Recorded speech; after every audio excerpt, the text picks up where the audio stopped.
మనం మత్తయి సువార్త 24 అధ్యాయంలో చదువుతాం ఎప్పుడు. But today I go for నేను కొంచెం ప్రకటన గ్రంథంలోకి వెళ్తాను.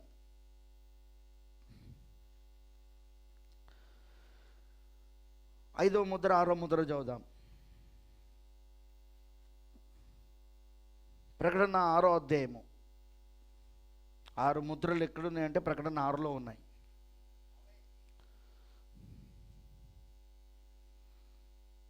తొమ్మిదవ వచనం చదువుదాం. ప్రకటన 6వ అధ్యాయం 9వ వచనం.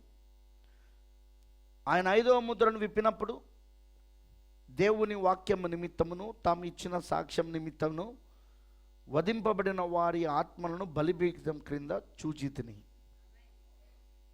వారు నాదా సత్యస్వరూపి పరిశుద్ధుడా, ఎందాక తీర్పు తీర్చకయు మా రక్తము నిమిత్తం భూనివాసులను ప్రతిదండన చేయక ఉందని బిగ్గరగా కేకలు వేసిరి. తెల్లని వస్త్రము వారిలో ప్రతి వానికి ఇయ్యబడెను,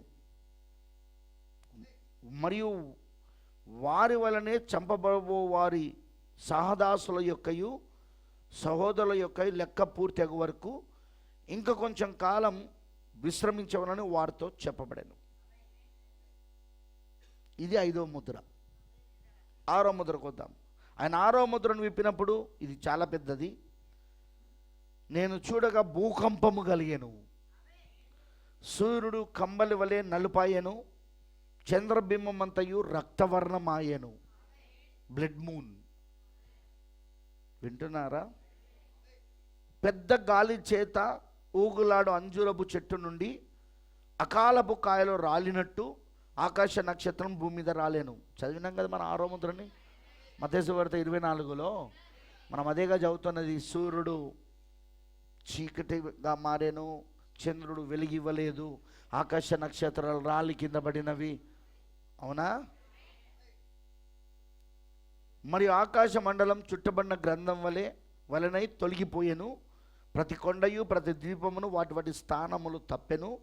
భూరాజులను, గనులను, సహస్రాధిపతులను, ధనికులను, బలిష్ఠులను, ప్రతి దాసుడును, ప్రతి స్వతంత్రుడును కొండగోలలోను బండసందులలోను దాక్కొని సింహాసనాసుడైన వాని యొక్కయు గొర్రెపిల్ల యొక్క ఉగ్రత మహాదినము వచ్చెను. దానికి తాళజాలిన వాడెవడు? మీరు మా మీద పడి ఆయన సన్నిధికిని గొర్రెపిల్ల ఉగ్రతకును మమ్మను మరుగు చేయుడని పర్వతములతోనూ బండలతోనూ చెప్పుచున్నారు. వింటున్నారా? దేవుడు ఈ మాటలను దీవించును గాక. లెట్స్ టర్న్ టు చాప్టర్ 8, 8వ అధ్యాయం 6వ వచనం నుండి చూద్దాం. 6వ వచనం నుండి ప్రకటన 8:6. ప్రకటన 8:1 7వ Mudra. That is the 7th seal. 6వ అధ్యాయంలో 6 ముద్రలు ఉన్నాయి. తర్వాత ఇంటర్వెల్. ప్రాఫెట్ అన్నాడు, తర్వాత ఇంటర్వెల్. అది అర్థమైందా? ఏంటిది? 7వ అధ్యాయం ఇంటర్వెల్. 8వ అధ్యాయం 1వ వచనం మళ్ళీ కంటిన్యూ అవుతూ ఉంది. 7 ముద్రలో 7వ ముద్ర.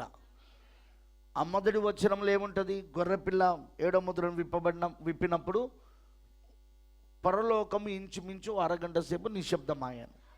ఓన్లీ ఒకటే వచనం, అంతేగా. ఏమాన్? అది ఆయన రాకడా అని ప్రవక్త చెప్పాడు. అది ప్రకటన 10 అని చెప్పాడు ఆయన. ప్రకటన 10 అది అని చెప్పాడు ఆయన. అరగంట నిశ్శబ్దం. వింటున్నారా?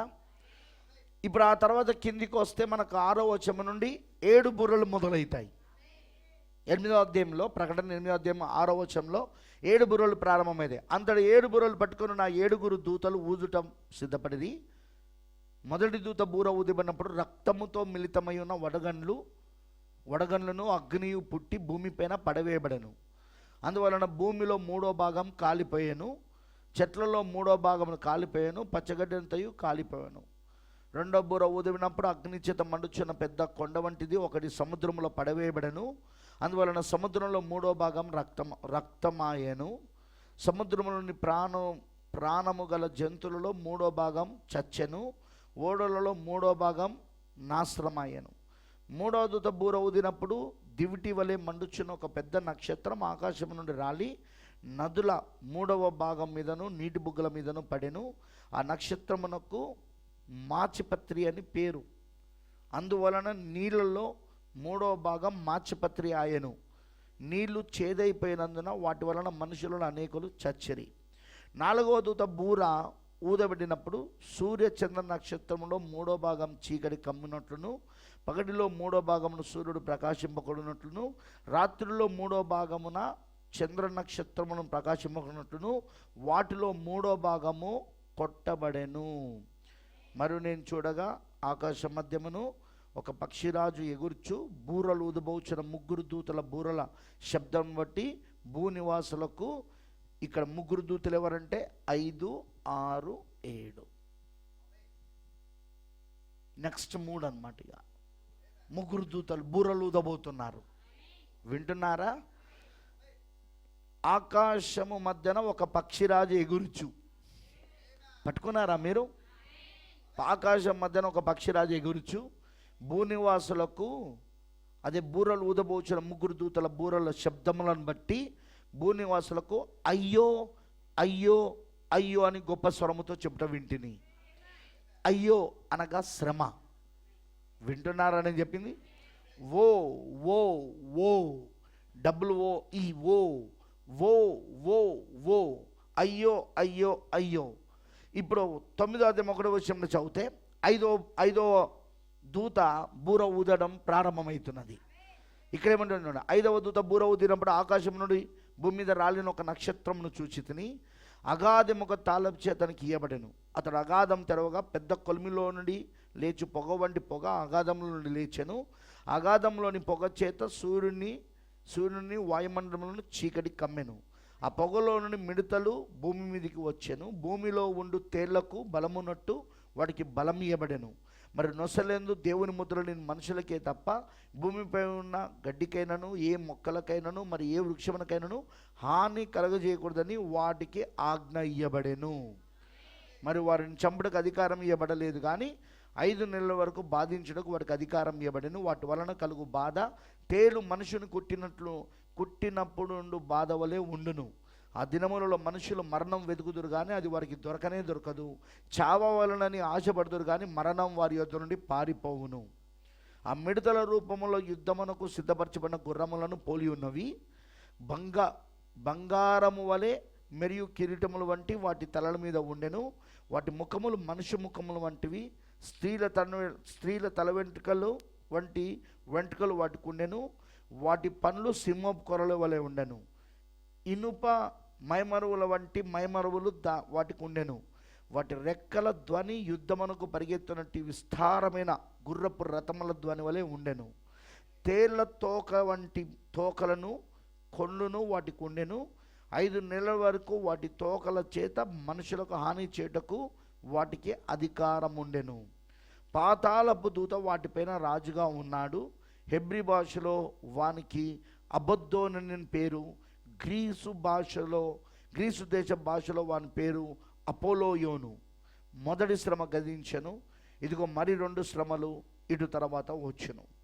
6వ దూత బూర ఊదినప్పుడు దేవుని ఎదుట ఉన్న సువర్ణ బలిపీఠం యొక్క కొమ్ముల నుండి ఒక స్వరము యూఫ్రటీస్ అను మహానది యొద్ద బంధింపబడి ఉన్న 4 దూతలను విడిచిపెట్టమని బూర పట్టుకొని ఉన్న 6వ దూతతో చెప్పుట వింటిని. ఆ మనుషులలో 3వ భాగమును సంహరింపవలనని అదే సంవత్సరమున అదే నెలలో అదే దినమున అదే గంటకు సిద్ధపరచబడి ఉండిన 4 దూతలు వదిలిపెట్టబడి గుర్రపు రౌతుల సైన్యముల యొక్క లెక్క 20 కోట్లు.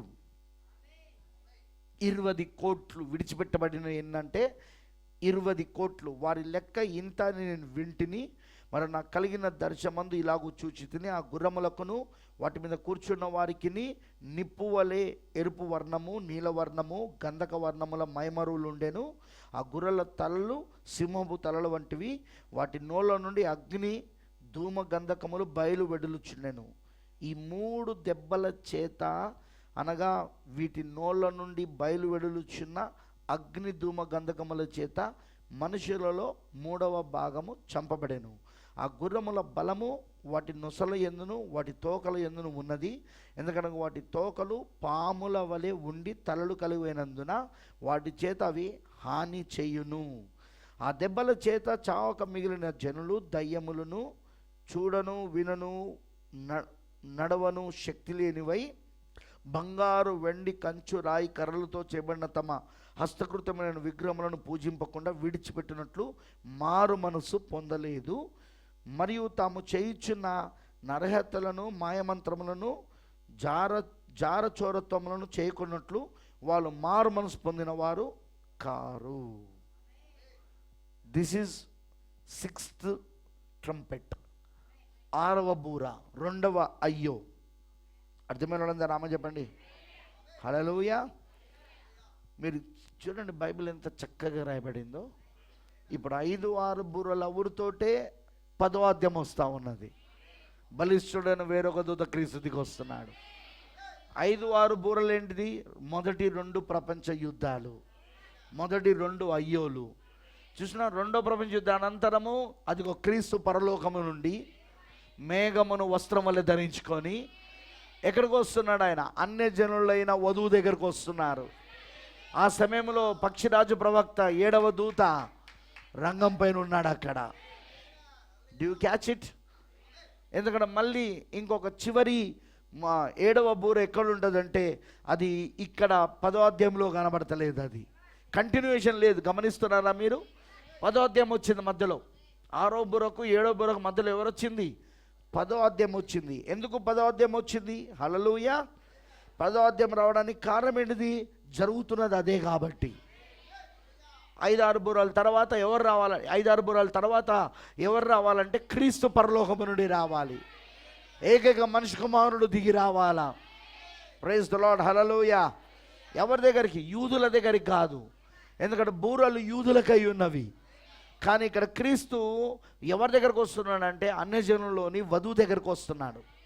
అమనంటారా? అదే 7వ ముద్ర అయి ఉన్నది. మరి ప్రవక్త అంటాడు 7వ ముద్ర కింద ఏదైతే ఈ రోజున వధువుకి జరుగుతున్నదో అక్కడ 7వ బూర కింద అక్కడ ఇజ్రాయెల్కి అదే జరుగుతున్నది. 7th seal, 7th trumpet. వింటున్నారా? 7వ ముద్ర మరి 7వ బూర. 7వ బూర కింద ఇజ్రాయెల్కి ఏదైతే జరుగుతున్నదో ఇప్పుడు 7వ ముద్ర కింద వధువుకి అదే జరుగుతున్నది. ఆమేన్. Let's pray. ప్రభు అయిన దేవ, సర్వశక్తిమంతుడా, కృపామయుడైన తండ్రి, నీకు వందనాలు. నిజంగా ఈ రాత్రి ఈ ఉదయకాల సమయంలో మేము నిజంగా నిన్ను స్తుతిస్తున్నాం ప్రభువా. ఎందుకంటే నీ వాక్యము మాకు తెరవబడుతూ ఉంటే, నీ ప్రణాళిక అంతా మాకు అర్థమవుతూ ఉంటే, ఇప్పుడు మేము ఏ సమయంలో ఏ కాలంలో ప్రభువా ఉన్నామో మాకు అర్థమవుతున్నది ప్రభువా. నీ యొక్క ఎత్తబడుట ఎంత సమీపంలో ఉన్నదో, ఆ రాకడ ఎత్తబడుట ఎంత సమీపంలో ఉన్నదో మాకు అర్థమవుతున్నది ప్రభువా. తండ్రి, ఖచ్చితంగా నీ పిల్లలు ఈ వాక్యమును గ్రహించినట్లుగా నువ్వు సహాయం చేయి.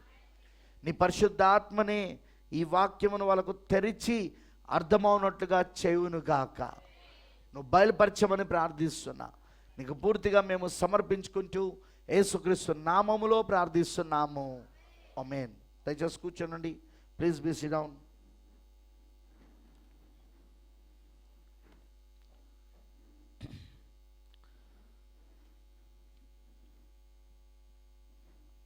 పండుగలు, 7 పండుగలు. లేవి కాండము 23వ అధ్యాయం. ఇజ్రాయెల్ యొక్క క్యాలెండర్ మొదలయ్యేదే మొదటి పండుగ నుండి. మోషే వాళ్ళకు క్యాలెండర్ ఇచ్చాడు. ఇజ్రాయెల్కి మోషే క్యాలెండర్ ఎక్కడి నుండి ఇచ్చాడంటే పండుగల నుండి ఇచ్చాడు. మొదటి పండుగ వాళ్ళకు పస్కా పండుగ. ఆ మొదటి పండుగ పస్కా పండుగ అది మొదటి నెలలో వాళ్ళకు మొదలవుతుంది. దాన్నే అబీబు నెల అంటారు. మనం ఇప్పుడు ఫాలో అవుతున్నది రోమన్ క్యాలెండర్. ఇది రోమన్ క్యాలెండర్. మన క్యాలెండర్ ప్రకారముగా మనకు మార్చ్ ఏప్రిల్ నెల వాళ్ళకు మొదటి నెల. అబీబు నెల, మార్చ్ ఏప్రిల్ నెల వాళ్ళకు మొదటి నెల. అర్థమైందని చెప్పింది? అర్థమైన వాళ్ళందరూ ఆమె చెప్పండి. Praise the lord, hallelujah. So ఇప్పుడు మనం గమనించాల్సిన విషయం ఏంటిదంటే, మనం చాలా జాగ్రత్తగా గమనించాల్సిన విషయం ఏంటిదంటే, ఇప్పుడు వాళ్ళకు ఇవ్వబడిన క్యాలెండర్ అది పండుగలతో ఇవ్వబడ్డది. అది అందుకే వాళ్ళు మొదటి నెలలో వాళ్ళు 3 పండుగలు చేసుకుంటారు, ఒక దాని తర్వాత ఒకటి. ఆమేన్. మొదటిగా పస్కా పండుగ, పస్కా పండుగ తర్వాత పులియని రొట్టెల పండుగ, పులియని రొట్టెల పండుగ తర్వాత వాళ్ళు చేసుకునేది ప్రథమ ఫలముల పండుగ. ఈ 3 పండుగలు కంటిన్యూషన్ వస్తాయి. కంటిన్యూషన్, గ్యాప్ ఉండదు. వింటున్నారా? గ్యాప్ ఉండదు, మధ్యలో ఖాళీ ఉండదు. కంటిన్యూషన్ పండుగలు ఇవి. మరలా ఆ ప్రథమ ఫలముల పండుగ నుండి మొదలుకొని 50 రోజులకు పెంతెకోస్తు పండుగ వస్తుంది. అక్కడ అర్థమైనా రామ చెప్పండి. 50 రోజులకు. ఆమేన్. ఎందుకంటే పెంతెకోస్తు అంటేనే అర్థము 50వ దినం అని అర్థం. ఏంటిది చెప్పండి? పెంతెకోస్తు అంటేనే అర్థము 50వ దినము. ఆమేన్.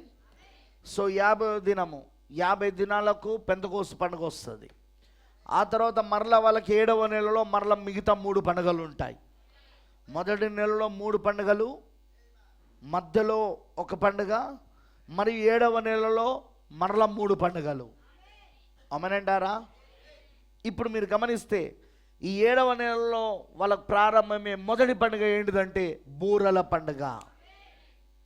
ట్రంపెట్స్, 7 బూరల పండుగ, 7 trumpets festival, feast of trumpets. ఈ 7 బూరల పండుగ. ఆ తర్వాత వచ్చే పండుగ 7 బూరల పండుగతో వెంబడిస్తూ వస్తున్న మరొక పండుగ, అదే ప్రాయశ్చిత్త పండుగ. 7 బూరల పండుగను దేవుడు అక్కడ పెట్టిందే ఎందుకు అంటే, ఇజ్రాయేలులందరినీ ప్రపంచ దేశాలలో వాళ్ళు ఎక్కడున్నా సరే వాళ్ళు తిరిగి వారు యెరూషలేములోనికి రావడానికి, మందిరం దగ్గర సమకూర్చబడడానికి. ఆ పండుగ వాళ్ళందరినీ యెరూషలేములోనికి మందిరం యొద్దకు సమకూరుస్తుంది. అక్కడ వాళ్ళని ఎందుకు సమకూర్చిందంటే, లక్ష్యం ఏంటంటే ప్రాయశ్చిత్త పండుగ. అర్థమైందామని చెప్పింది. ఈ ప్రాయశ్చిత్త పండుగలో మర్చిపోవద్దు, ఈ ప్రాయశ్చిత్త పండుగలో మళ్ళా గొర్రెపిల్ల వధించబడదు. కానీ ఆల్రెడీ మొదటి నెలలో వధించబడిన గొర్రెపిల్లను వాళ్ళు జ్ఞాపకం చేసుకుంటూ వారు మరొకసారి వారి యొక్క తప్పులను పాపములను ఒప్పుకుంటూ పశ్చాత్తాపపడుతూ ఉంటారు. ప్రాయశ్చిత్త పండుగలో, ప్రాయశ్చిత్త పండుగ తర్వాత వాళ్ళకు వచ్చే పండుగ గుడారాల పండుగ, పర్ణశాలల పండుగ, ఫీస్ట్ ఆఫ్ టెబర్నాకిల్స్. ఆమేన్ చెప్పండి. మీరు చెప్పకపోతే నిద్రపోతారు గ్యారంటీ. అపవాది మంచి నిద్రనిస్తాడు. హాయిగా ఉంది, చల్లగా ఉంది, ప్లెజెంట్గా ఉంది వాతావరణం, మంచి నిద్ర వచ్చేస్తుంది. దానివలన మీకు ప్రయోజనం లేదు. దానివలన మీరు దయ్యం పట్టిన వాళ్ళుగా తయారవుతారు. వీళ్ళు అభిషేకం పనిచేస్తుంది మీ పైన, దైవ అభిషేకం. సో అందుకే వాక్యం చెప్పేటప్పుడు ఆమెను చెప్పాలా, చెప్తున్న వాక్యానికి మీరు రిపీట్ చేయాలా దాన్ని. అర్థమైందా? ఇంత క్లియర్గా నేను ఎక్స్ప్లెనేషన్ ఇస్తున్నా. నేనేం గజిబిజి చెప్తలేను, నేను గలిబిలి బోధిస్తలేను. నేను పజిల్ అంతా సాల్వ్ చేసి మీకు చూపిస్తున్నా. నేను జిగ్జా పజిల్ అంతా చక్కగా వివరిస్తున్నా. అవునంటారా? 7వ పండుగ, చివరి పండుగ వాళ్ళకి 7వ నెలలో వచ్చేది ఏంటంటే గుడారాల పండుగ. ఈ పండుగలో వాళ్ళు 7 రోజులు తాత్కాలికమైన గుడారాలలో జీవిస్తారు, తాత్కాలికమైన పర్ణశాలలో జీవిస్తారు. ఆ తర్వాత వాళ్ళు ఆ గుడారాలను వాళ్ళు తీసివేసి శాశ్వతమైన గుడారంలోనికి వెళ్తారు వాళ్ళు. ఇప్పుడు మీరు గమనిస్తే ఇజ్రాయేలులో ఎక్కడున్నారు? ఇప్పుడు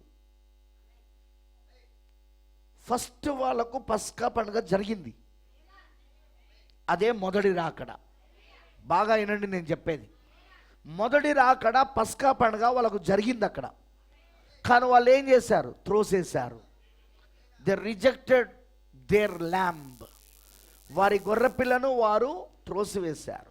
ఆ నిజమైన గొర్రెపిల్లను త్రోసివేసి వాళ్ళు ధర్మశాస్త్రంలో ఇవ్వబడిన ప్రత్యేకమైన మార్గంలో ఉన్న గొర్రెపిల్లలనే అంగీకరించారు. వాళ్ళు దాంట్లోనే ఉండిపోయారు.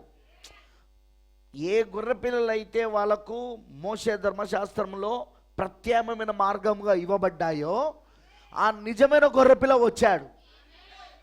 కానీ వాళ్ళు ఏం చేశారు? ఆ నిజమైన గొర్రె పిల్లను వాళ్ళు త్రోసివేశారు. బాగా వినండి నేను చెప్పేది. వాళ్ళు గొర్రె పిల్లను త్రోసేయడం ద్వారా వాళ్ళు ఇప్పుడు ఆ గొర్రె పిల్ల ఎవరు? యేసుక్రీస్తు. ఇజ్రాయెల్కి ఏమని పరిచయం చేయబడింది? ఏలియా ద్వారా. బాప్తిస్మం ఇచ్చి యోహాను ద్వారా, మొదటి రాకలో ఏలియా ద్వారా, బాప్తిస్మం ఇచ్చి యోహాను ద్వారా ఏమని పరిచయం చేయబడ్డాడు? ఇదిగో లోక పాపాలను మోసుకపోయే దేవుని గొర్రె పిల్ల అని పరిచయం చేయబడ్డాడు. కానీ వాళ్ళు ఏం చేశారు? They rejected it. వాళ్ళు దాన్ని త్రోసివేశారు. అందుకు కారణం ఏంటిది? వాళ్ళు గుడ్డి వాళ్ళయ్యారు. ప్రాఫెట్ ఏమన్నాడు? వాళ్ళను దేవుడే గుడ్డితనము కలగజేశాడు. ఎందుకు? అన్యజనులైన మనము రక్షించబడాలని, సువార్త మన వైపు తిరగాలని దేవుడు తన పిల్లలకు, తన యొక్క దాసులకు, దాసురాలైన ఇశ్రాయేలులకు గుడ్డితనాన్ని కలగజేశాడు. తన సొంత పిల్లలకు. కరెక్టేనా కాదా? అందుకే వాళ్ళు రిజెక్ట్ చేశారు. అందుకే వాళ్ళు దాన్ని త్రోసివేశారు. దాని ద్వారా అన్యజనులైన మనము, ఆయన నామము నిమిత్తం ఏర్పరచబడిన ఒక గుంపు, అన్యజనులలో నుండి ఆయన నామము నిమిత్తం ఏర్పరచబడిన ఒక గుంపు ఇప్పుడు లోపలికి ప్రవేశించడానికి, విమోచనలోనికి రావడానికి, రక్షణలోనికి రావడానికి దేవుడు ఏర్పాటు చేసిన మార్గం అది. అమనంటారా? మీకు గుర్తుందా? యాకోబు తన చేతులను మార్చడం, పెద్దవానిపై ఉన్న చేయిని చిన్నవాడిపైన పెట్టడం, చిన్నవానిపైన చేయిని పెద్దవాడిపైన పెట్టడం. అప్పుడు యోసేపు అంటాడు, తండ్రి నువ్వు తప్పుగా పెడుతున్నావంటే, లేదు దేవుడే నా చేతులను మార్చాడు. అంటే దాని అర్థం ఏంటంటే ఇశ్రాయేలులకు రావాల్సిన రక్షణ దేవుడు వాళ్ళకు గుడ్డితనాన్ని కలగజేసి అన్యజనులలో నుండి ఆయన నామం నిమిత్తం ఏర్పరచుకున్న ఒక పెళ్లి కుమార్తెకు దేవుడు ఇస్తా ఉన్నాడు. అక్కడ సిలువ దగ్గర ప్రవక్త అంటాడు, చేతులు మారడం అంటే సిలువ అయి ఉన్నది. అది సిలువ దగ్గర వారికి రావాల్సిన రక్షణ మన వైపు తిప్పాడు ఆయన. అన్యజనులైన మన వైపు తిప్పాడు ఆయన. అంటే వాళ్ళకి ఇప్పుడు పస్కా పండుగ, పులియన్ రొట్టెల పండుగ, ప్రథమ ఫలముల పండుగ వాళ్ళు అంగీకరించలేదు, రిజెక్టెడ్. కానీ అన్యజనులైన మనము, అన్యజనుల నుండి ఆయన నామము నిమిత్తం ఏర్పరచబడిన మనము దాన్ని అంగీకరించినాం. కరెక్టేనా? ఆ తర్వాత పెంతెకోస్తు పండుగ కూడా వాళ్ళు రిజెక్ట్ చేసేసారు. పెంతెకోస్తు పండుగను కూడా. అది ఇక్కడ ఒక విషయం ఉంది, కొంచెం కన్ఫ్యూజ్ కావద్దు. ఇక్కడ వాస్తవంగా మొదటి సంఘము యూదుల సంఘం కదా? చెప్పాలి నాకు. పేతురు యూదుడు కాదా? ఆంద్రయ్య యూదుడు కాదా? మత్తయి యూదుడు కాదా? యోహాను యూదుడు కాదా? యేసుక్రీస్తు శిష్యులు అపోస్తులు యూదులు కాదా? మీకు అర్థమవుతుందా? ఆ గుంపులో, అంటే ఆ యూదా జనాంగములో, ఆ ఇజ్రాయెల్ జనాంగంలో ఒక ఏర్పరచబడిన గుంపు మాత్రమే దాన్ని అంగీకరించి, మిగతా ఇజ్రాయెల్ సంఘమంతా, శాస్త్రులు, పరిసయ్యులు, సదుకేలు లాంటి ఆ యొక్క సంస్థగత సంఘాలన్నీ దాన్ని త్రోసివేసినాయి. పెంతెకోస్తు పండుగకు వెళ్ళింది కూడా యూదులే.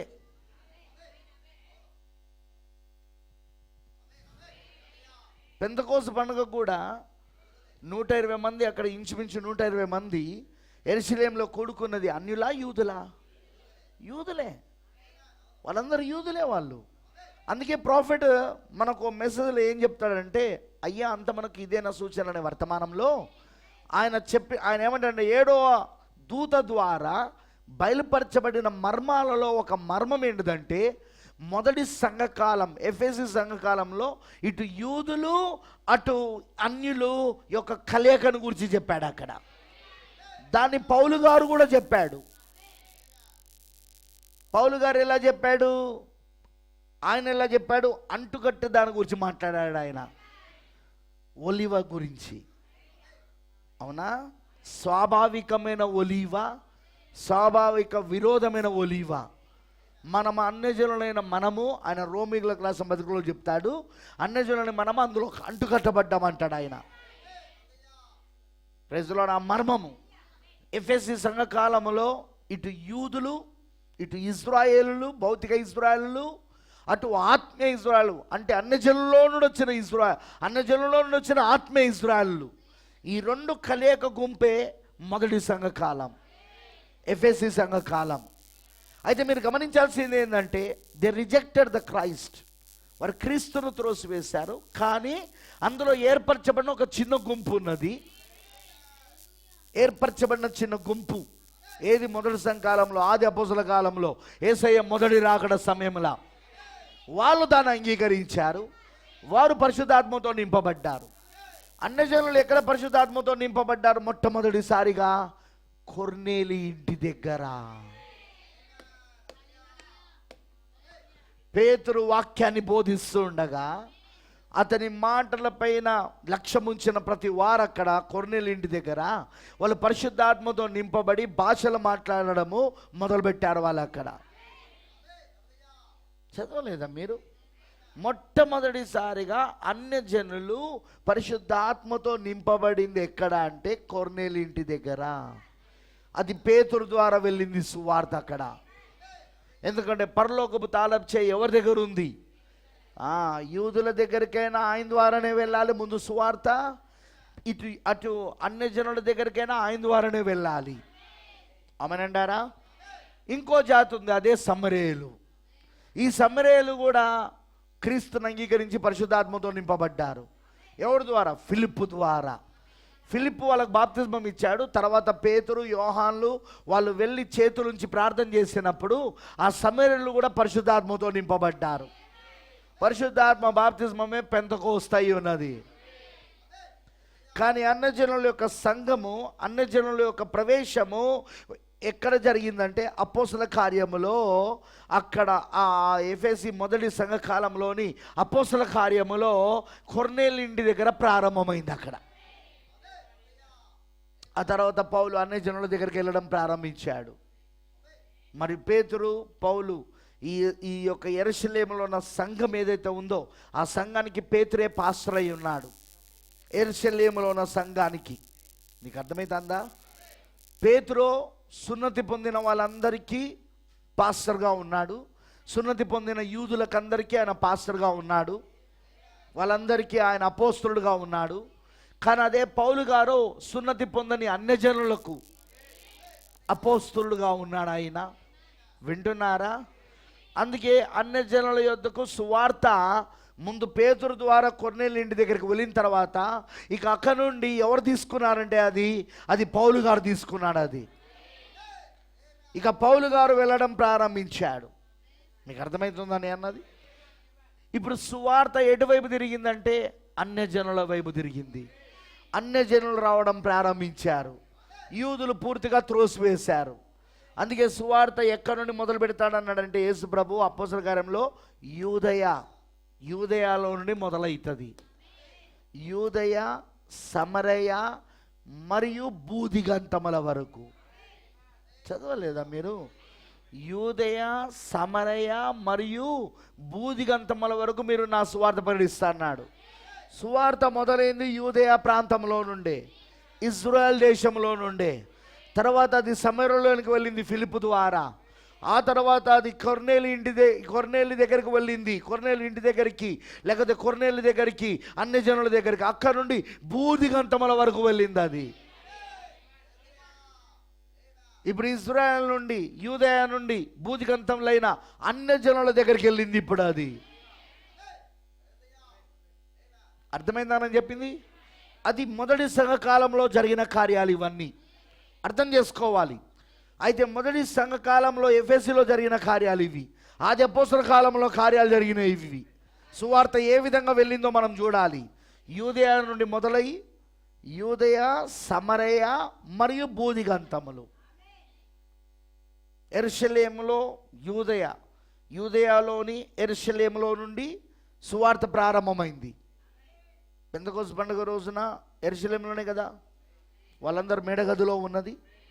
వాళ్ళు పరిశుద్ధాత్మతో నింపబడింది. అక్కడ నుండి సువార్త ప్రారంభమైంది అక్కడ. అదిగో ఆ యెరూషలేములో నా సంఘానికి పేతురే కాపరై ఉన్నాడు. అందుకే అననీయ సఫీరా స్టోరీ యెరూషలేములో ఉన్న సంఘంలో జరిగింది. అది అననీయ సఫీరా స్టోరీ ఏదైతే ఉందో అది యెరూషలేములో జరిగిన స్టోరీ. అది అలానే పుట్టుకతో కుంటివాడు స్వస్థత పొందుకునే స్టోరీ అది యెరూషలేములో జరిగింది. అది అర్థమైందని చెప్పింది. అలానే పేతురు విడిపించబడుట, అవునా? మార్కను మారు పేరు కలిగిన యోహాను ఇంట్లో రాత్రంతా సంఘం ప్రార్థన చేస్తున్నది పేతురు విడుదల కోసం. ప్రభుదూత పేతురును విడిపించాడు. అది కూడా జరిగింది ఎక్కడ? యెరూషలేములోనే. ట్రై టు అండర్స్టాండ్, దీన్ని అర్థం చేసుకోవడానికి ప్రయత్నించండి. ఇప్పుడు ఇదంతా యెరూషలేములో ప్రారంభమై యూదయ యెరూషలేములో నుండి సమరయ నుండి బూదిగంతంలో వరకు వెళ్ళింది. ఇప్పుడు అది పౌలు గారు అన్యజనుల ప్రాంతాలు తిరగడం మొదలుపెట్టాడు. రోమా ప్రాంతం తిరగడం మొదలుపెట్టాడు. రోమా ప్రాంతం వింటున్నారా? పౌలు గారి సువార్త యొక్క ప్రయాణం యొక్క మ్యాప్ మీకు బైబిల్ వెనకాల కనబడుతుంది. ఆయన వెళ్ళిన సువార్త ప్రయాణము ఫస్ట్ టైం వెళ్ళాడు, సెకండ్ టైం కూడా వెళ్ళాడు. ఆయన 2 సార్లు 3 సార్లు తిరిగాడు ఆయన. ఆమేనంటారా? అదిగో అందులో నుండి మనకు తోమా వచ్చాడు. ఆ 12 మంది శిష్యులలో ఒక శిష్యుడైన తోమా మన భారతదేశానికి మొదటిగా కేరళకు వచ్చాడు. అతను ఎక్కడికి వచ్చాడు? కేరళకు వచ్చాడు. కేరళ నుండి అప్పుడు ఆ కేరళ నుండి దాని పేరేం పేరు పక్కనే ఉన్న మద్రాసుకు వచ్చాడు ఆయన.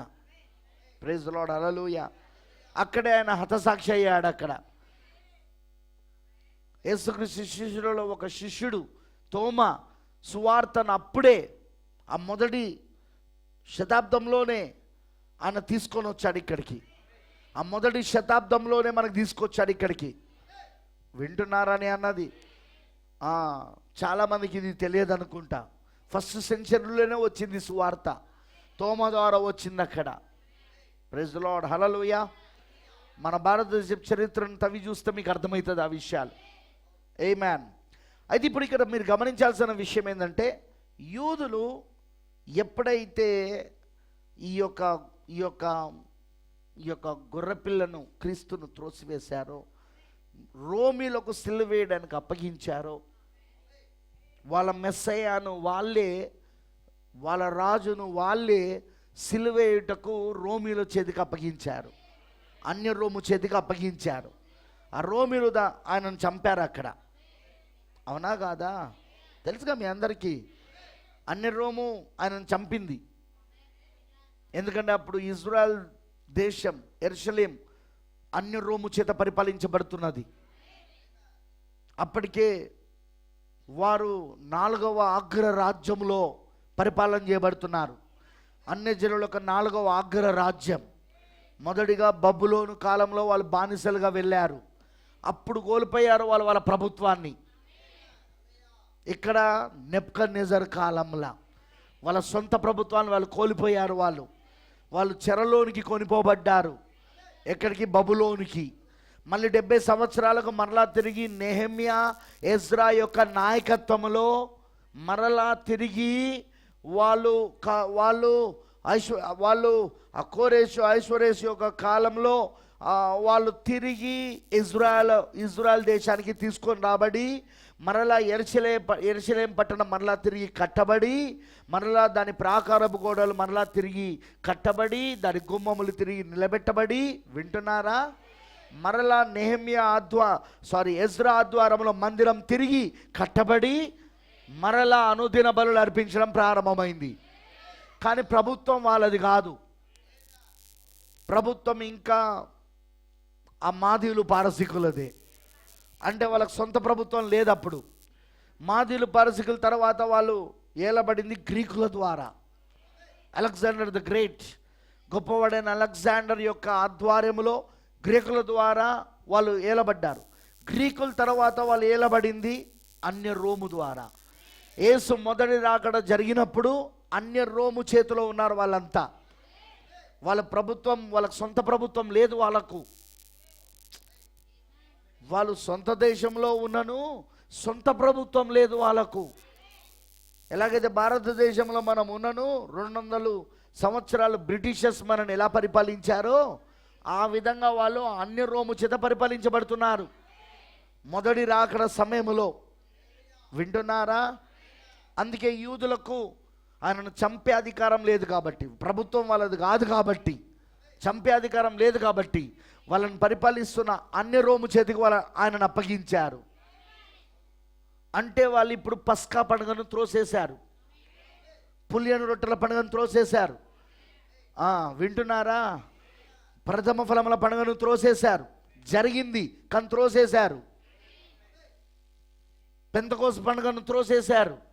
అంగీకరించింది ఎవరంటే అదిగో అందులో ఏర్పరచబడిన ఒక చిన్న గుంపు, ఆ యూదులలో ఏర్పరచబడిన ఒక చిన్న గుంపు మాత్రమే ఆ సమయంలో అంగీకరించింది.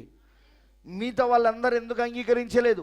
దేవుడు తన సొంత ప్రజలకు గురుటితనాన్ని కలగజేశాడు. ఎందుకు? అన్య జనులైన మనకు అవకాశము ఇవ్వబడడానికి. అందుకే సువార్త ఆది అపోస్తులు అన్య జనులకు దగ్గర తీసుకెళ్ళినప్పుడు వాళ్ళు సంతోషంగా ఆ సువార్తను అంగీకరించారు. వాళ్ళు యూదులు దాన్ని త్రోసివేశారు, కారణం వాళ్ళకు గురుడితనాన్ని బట్టి. కానీ ఆ సువార్తను ఎవరు అంగీకరించారంటే అన్యజనులు అంగీకరించారు.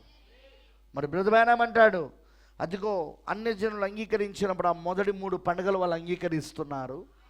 పెంతెకోస్తు పండుగ, పరిశుద్ధాత్మ బాప్తిస్మము, అదిగో వాళ్ళపైన కుమ్మరించబడడం ప్రారంభమైంది.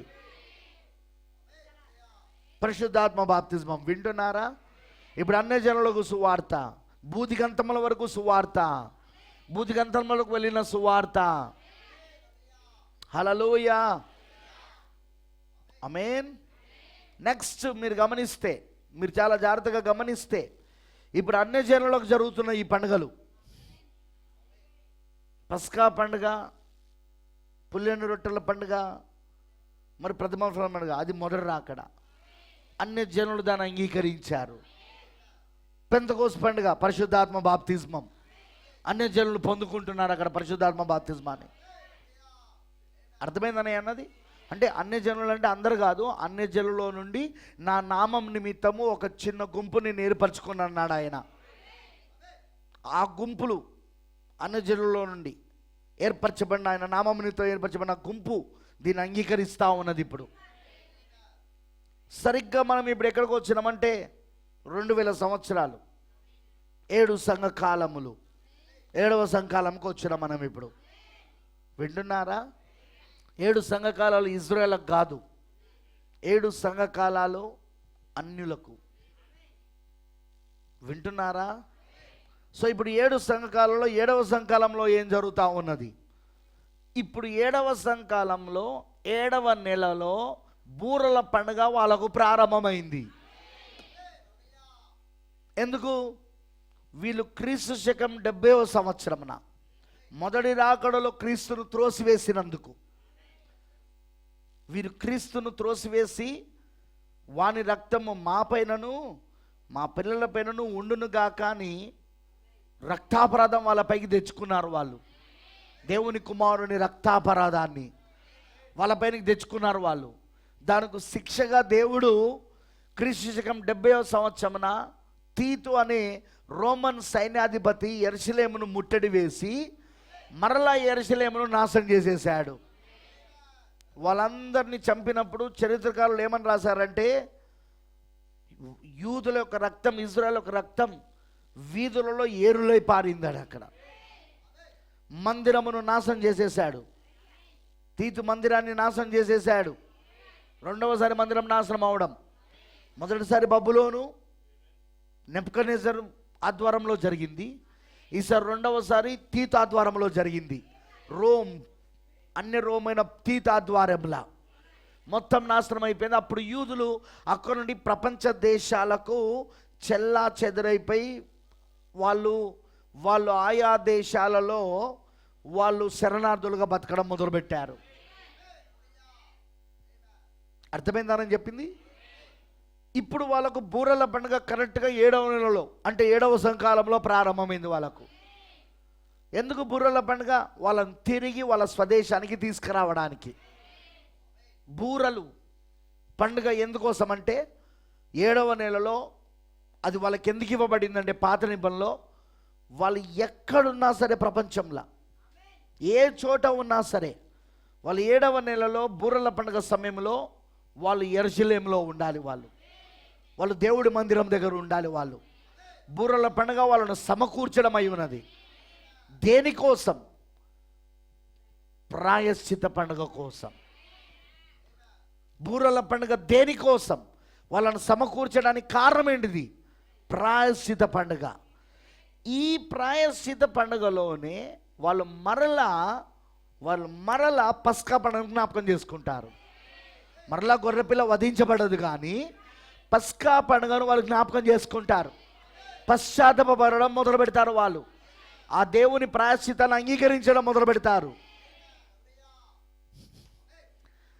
ఇప్పుడు మరలా 7వ సంఘకాలంలో అంటే మన సంఘకాలంలో మనం చదివిన ఈ 6 బూరలు చదివినాం కదా. 6 బూరలు ఎందుకు ఊదబడ్డాయి అంటే వాళ్ళకి ఇప్పుడు ఇది బూరల పండుగ అయి ఉన్నది. అది ఈ 6 బూరలు వాళ్ళని ఎక్కడికి తీసుకొచ్చినాయి అంటే వాళ్ళని ఇప్పుడు స్వదేశానికి, వాళ్ళ వాగ్దాన దేశానికి వాళ్ళని తీసుకొచ్చినాయి అక్కడికి.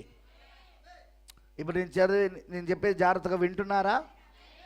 ఇప్పుడు నేను ఒకటే చదువుతాను, మనకు మంచి టైం ఉంది, నో ప్రాబ్లం. కొంచెం హాఫ్ అన్ అవర్ ఉంది, నో ప్రాబ్లం. జాగ్రత్తగా విందాం. బూరల పండుగ 1964 జూలై 19 ఉదయం చెప్పిన ప్రసంగం. 1964 జూలై అంటే 7వ నెల 19వ తారీఖున ఉదయం చెప్పిన ప్రసంగం. 135వ పారాగ్రాఫ్. ఇది మీరు వీలైనంత వరకు ఈ మెసేజ్ని మీరు తప్పకుండా వినండి, తప్పకుండా చదవండి. దీన్ని ఏం కన్ఫ్యూజన్ కాదు. చాలామంది బూరల పండుగ ఎందుకు చదవరో తెలుసా?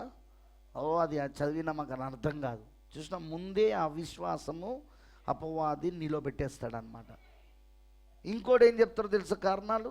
అది మనకు కాదు బ్రదర్. అది సరే. నా ప్రశ్న ఏంటంటే, మనకు కానప్పుడు బూరల పండుగ గురించి ప్రవక్త ఎందుకు చెప్పాడు? ఈ మెసలో పాయింట్ అంటాడు ఆయన. ఈ బూరల పండుగ గురించి ఆయన మాట్లాడుతూ అంటాడు, సూపర్ న్యాచురల్గా సహజాతీతంగా ఆల్రెడీ 7 ముద్రలలో బోధించబడ్డాయి అన్నాడు ఆయన. అంటే 7 ముద్రలు బోధిస్తున్నప్పుడే ప్రవక్త సహజాతీతంగా 7 బూరలు కూడా బోధించేశాడు ఆయన. అదే మాట అంటాడు ఇందులో ఆయన. సో అది అన్యజనులకు సంబంధం లేకపోతే దేవుడు ఎందుకు బూరల పండుగ వర్తమానాన్ని ప్రవక్త ద్వారా ఇచ్చాడు? అదే వీళ్ళకి అర్థం కాని ప్రణాళిక. బూరలు నిజంగానే యూదులకు, కానీ యూదులే మనకు టైం పీస్, మన గడియారం వాళ్ళు. ఇప్పుడు నువ్వు ఏ కాలంలో ఏ సమయంలో ఉన్నావో తెలుసుకోవాలంటే నువ్వు ఇజ్రాయేలును గమనించాలని ప్రవక్త అన్నాడు. ఎందుకంటే ఇజ్రాయేలు దేవుని గడియారం. ఇజ్రాయేల్ ఇప్పుడు ఏ స్థానంలో ఉన్నారో చూడమన్నాడు. ఇప్పుడు వాళ్ళు ఎక్కడున్నారు? వాళ్ళు ఇప్పుడు స్వదేశంలో ఉన్నారు. వాళ్ళు వాగ్దాన దేశంలోనికి, పితరుల స్వాస్థ్యంలోనికి వచ్చేసారు. 1900 సంవత్సరాల తర్వాత ఒక దేశము ప్రపంచ పట్టము నుండి మాయమైపోయాక, ప్రపంచ పట్టము నుండే చెరిపివేయబడ్డాక, మరలా 1900 సంవత్సరాల తర్వాత ఒక దేశం కాదు ఏర్పడడం అంటే అది మామూలు విషయం అంటారా? చెప్పండి. అది దేవుడి ప్రవచనమై ఉన్నది. అది దేవుని వాక్యమై ఉన్నది. అదే దేవుడు మనకిచ్చిన సూచన అయి ఉన్నది. 2వ రాకడ సూచన. ఆయన ద్వారం దగ్గర నిలబడతాడన్నాడు. ఒక సూచన ఏంటిదంటే ఇజ్రాయేలు స్వదేశంలోనికి రావడం, అంజూరపు చెట్టు తిరిగి చిగురించడం. అవునా? మత్తయి సువార్త 24వ అధ్యాయం 31వ వచనం. 7వ ముద్ర ప్రారంభమవుతుంది అక్కడ. 6 ముద్రలు బోధించిన యేసు ఇప్పుడు 7వ ముద్రను ఉపమానం రీతిగా బోధిస్తున్నాడు. అంజూరపు చెట్టును కూర్చున్న ఒక ఉపమానం మీరు నేర్చుకొనుడి. అంజూరపు చెట్టు చిగురించినప్పుడు, అది లేతదై ఉన్నప్పుడు అది వసంతకాలం అని మీకు తెలుసు కదా. ప్రైజ్ ది లార్డ్, హల్లెలూయా. ఆ విధముగానే అప్పుడు ఆయన ఈ సంగతులు జరగనారంభించినప్పుడు ఆయన ద్వారము దగ్గరనే ఉన్నాడని మీరు చూడండి.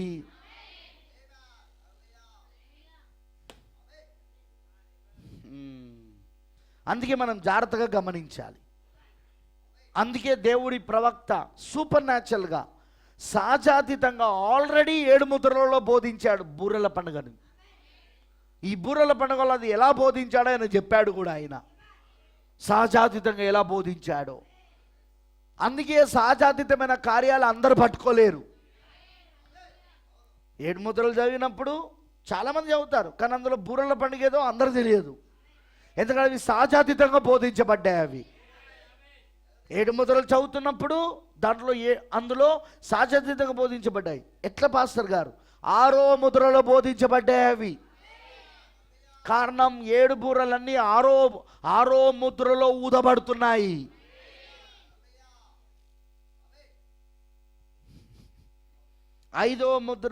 ఐదో ముద్రలను బలిపీఠం కింద ఉన్న ఆత్మలు 5-6 బూరలు ఊదబడినప్పుడు 5వ ముద్రలో బలిపీఠం కింద ఉన్న ఆత్మలు కనబడతాయి. అక్కడ వాళ్ళు ఎవరు? యూదులు. వాళ్ళు బలిపీఠం కింద ఉన్న ఆత్మలు.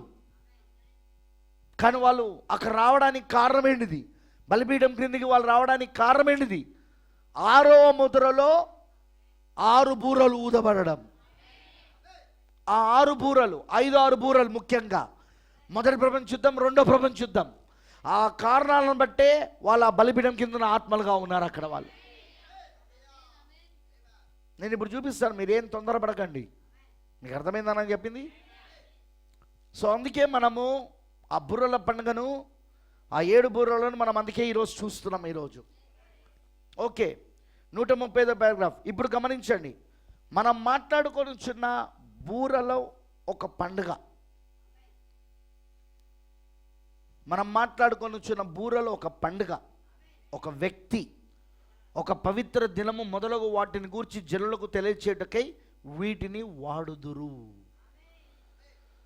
మనము మాట్లాడుకొనిచున్న బూరలో ఒక పండుగ, ఒక వ్యక్తి, ఒక పవిత్ర దినము మొదలగు వాటిని గూర్చి జనులకు తెలియజేయుటకు వీటిని వాడుదురు. గమనించండి, ఒక వ్యక్తి కానీ మీరు అడగవచ్చు, అవును లేదా హితవత్సరమున